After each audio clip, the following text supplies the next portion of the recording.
And welcome to Believers in Business here on AM 630, The Word. And every week on this program, we learn about the businesses in San Antonio that are not only friends of this station, but we think that, well, you should be friends with them too, doing good things in the community as they have a service or a product that we think you might be able to use. And since this program is called Believers in Business, well, we have something else in common. Yes, my name is Baron Wiley, and I'm so happy to welcome back to Believers in Business. Boy, a long-time friend, I feel like. What's it been, Dana Reeder? Met you back in September of last year, I think. Yes. Almost the beginning of the school year. That's correct. And now we're at the end of the school year, it seems like. I know. It's coming fast. Dana Reeder is with Reeder Consulting, collegeandcareerpath.com, another great way to find him besides reederconsulting.com. Dana, welcome back. Thank you so much. And congratulations on a great year. It has been a phenomenal year. In fact, April is the month that we celebrate our 2-year anniversary. Oh, congratulations. So, yeah, it's exciting. What's been the highlight there for you, do you Oh, think? my gosh. I think probably having the opportunity to share what I do with a broad range of people within San Antonio. So not just students, but parents, and the schools are embracing me and understand how valuable what I do is to complementing what they do. And obviously the families, I mean, they continue to support me over and over again by telling other people about me. And so it's been just truly the best year of my professional life. Well, again, I congratulate you in helping these families, and that's exactly what you do. You get those middle schoolers, those high schoolers, those children and grandchildren of ours who are looking for direction in what they should do, where they should, I guess, pave the road to where what they're supposed to be when they grow up. Right, absolutely. And you do that and help families all the time. Tell us, if I said it right, go a little bit more. What exactly do you do?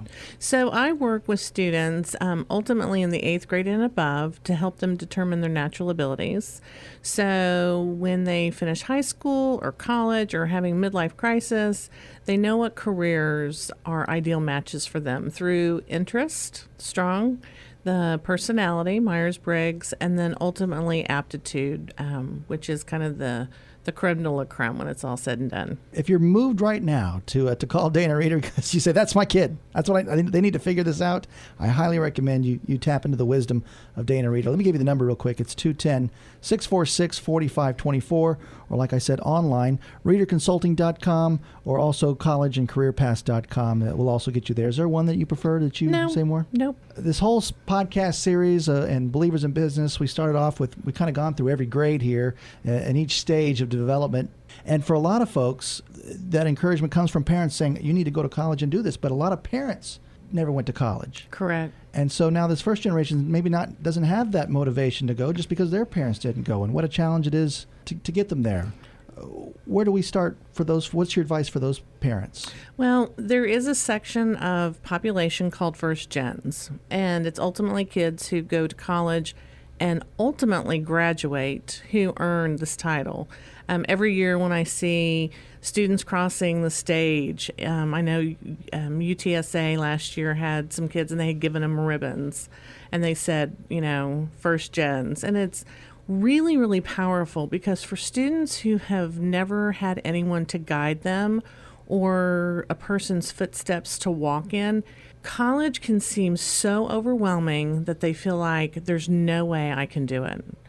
I think having someone to guide and help them navigate that path is really critical. The first gens are a population that are really at risk. There was a study done by American Youth that revealed that families where parents did not encourage their kids to go to college because, they didn't go. They don't see value in it. Hard work is every bit as important as a piece of paper that says you learned something. Just 4% of those teens actually decided to go to college. So on the flip side of that, it's a stark contrast for families whose parents did encourage them to go. That there it's 41% of those teens chose to go. So it's a huge influence on what their future is going to look like. And everybody, again, needs help.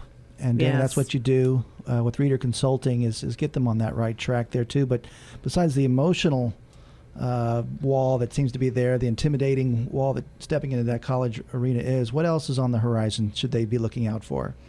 Well, I think there's an enormous amount of pressure for families that they want them to stay home. They feel the obligation of, they work and they probably potentially contribute financially, not to mention with helping with raising children and caring for elderly, grandparents. I mean, there's a lot that goes into that. Oftentimes they don't feel like they're smart enough or worthy enough. That, I think, is one of the biggest emotional and mental things to overcome. I know when I started college, when I was back in high school, actually, I was a first gen. My mother had gotten her nursing, her associates, but no one had a 4-year degree. And so when I was in the 11th grade, back in the 80s, I was terrified I wasn't smart enough. So my junior year in high school, went to high school half a day and then college half a day. It was about 30 minutes away. It wasn't because I was an overachiever. I mean, there may be a little bit of that, but I needed to prove to myself I could do it before I walked across that stage at college and then had to jump feet first into this enormous unknown. So I remember, laying in bed with great honesty, I say, just saying, God, please, please, please help me to be able to do this. And I know I'm not the only one who looks towards the heavens and says, please help me figure this out. So, there's a lot of scholarships that for first gens, oftentimes they're kind of coupled with being a minority scholarship. And I'll tell you, one of the biggest challenges that I have come across is that students get these scholarships to these great universities, but then they get there and they don't have the money to eat. I mean, the amount of universities that have food pantries would absolutely blow your hair back. So, a lot of times we think, okay, well, you get a scholarship. Okay, great. But then they get there and they don't have the other monies that it requires to sustain them throughout the year. Right. So there's, a lot of obstacles that go along to it.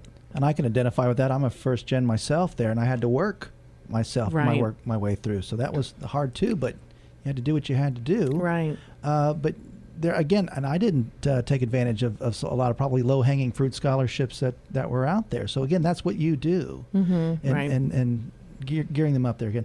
Again, let me tell you, you're listening to Believers in Business. Dana Reeder is our special guest, a returning guest there. Matter of fact, I encourage you to go to our website at am630theword.com, find our podcast page, and find a ton of wisdom all over the place when it comes to raising your child in the way that they should go scholastically, professionally, and figuring out the way that they're wired, the way God created them to be the man or woman that they're supposed to be. And Dana, again, I honor you for what you're doing, as I've heard just great stories from you and met your family. And I think we got someone else in the house we're going to introduce too that you can work with. But where do we go next here? How can we help these first gen? Well, when I work with my clients and we go through the assessment process that gives them concrete answers about careers that make sense for them, especially for these kids who aren't sure where their strengths are. One part of that is I say, okay, look, it's really important when you narrow down your careers that you do shadowing, some informational interviews, asking questions. How does that align with everything you've learned about yourself? But most importantly, those first and second top tier careers is to go out and intern, because there's nothing better than spending time in those work environments and asking those questions that come up when you don't even know that was a question, because you happen to be there experiencing the opportunity. That's one reason why I said to one of my colleagues and has become a friend, Nikki McNish from SA Works, to come in and talk about it, because I love what they're doing. I think it is so critical, and the success that both employers and students are seeing from somebody going, okay, we know this is a missing element, is just phenomenal. So Nikki McNish, welcome to Believers in Business. Thank you so much for having me, and thank you for the great work that you guys are doing. I'm happy to be here. I love working with Dana. I think she's the foundation for what we get to do. I get to add or enhance what she's already doing, and so I truly value the service that she brings. And as she's touching on all of these things for first gens, it's really important to remember that you don't know what you don't know. That's what we like to say. And whether you're a parent of a first gen or you're a student coming out, you don't know what that job looks like unless you go shadow. Like she said, a job shadow is something that we offer, paid internships. And when you say we, you're from? SA Works. SA Works. We are basically housed under San Antonio Economic Development Foundation, and we are targeting K through 12 and up to be able to put students in experiential learning. So that could be a job shadow experience, it could be a paid summer internship.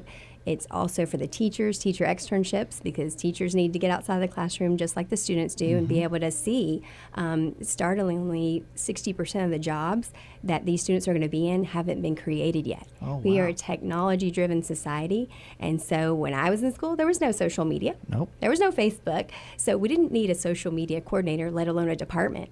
And now you have all that. And so that's what they're up against. And so you get out there and you kind of see what's going on. And then these students they're brilliant. They work extremely fast. They're technology. My 10-year-old can rework my phone faster than anybody I know.